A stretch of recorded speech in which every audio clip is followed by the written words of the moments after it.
Seorang pria bernama Wahyudi, 32, warga Desa Tegal Randu, Kecamatan Klakah, Kabupaten Lumajang, Jawa Timur, ditemukan meninggal dunia di dalam rumahnya, Selasa, 14 Juli 2026, sekitar pukul 2 waktu Indonesia Barat.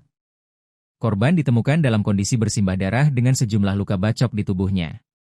Selain itu, salah satu daun telinga korban dilaporkan mengalami luka berat hingga terputus akibat serangan senjata tajam. Berdasarkan informasi yang dihimpun, diduga korban pembunuhan.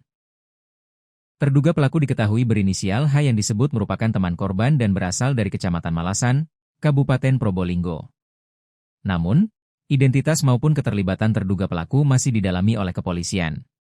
Kanit Pidana Umum, Pidum, Satreskrim Polres Lumajang, Ibda Yanwar Ishak, mengatakan pihaknya masih melakukan penyelidikan untuk mengungkap penyebab pasti peristiwa tersebut, termasuk mendalami dugaan adanya carok yang berujung pada kematian korban. Kami sudah lakukan olah TKP dan pemeriksaan saksi. Sementara masih dalam penyelidikan, termasuk terduga pelaku, ujar Yanwar. Saat ini, jenazah korban telah dibawa ke RSUD Dr. Haryoto Lumajang untuk menjalani autopsi sebagai bagian dari proses penyidikan.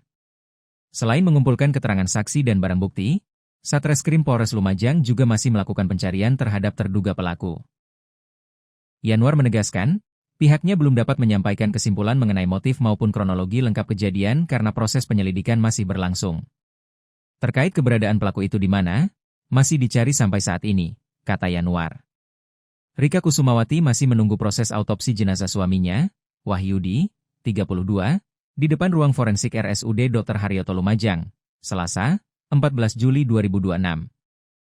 Rika mengaku mengetahui sosok pelaku yang membunuh suaminya itu.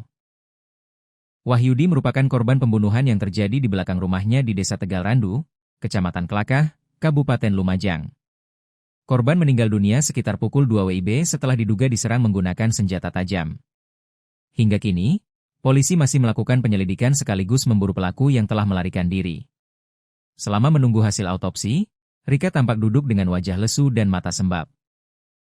Perempuan berusia 24 tahun itu mengaku baru mengetahui peristiwa tersebut setelah terbangun pada dini hari. Kejadiannya tidak tahu saya, tahunya bangun tidur sudah dibantai suami saya, ujarnya. Rika mengatakan pelaku diduga hanya seorang diri dan kejadian berlangsung di belakang rumah mereka. Kalau pelakunya saya tidak kenal dekat, tapi saya tahu dan tahu juga namanya.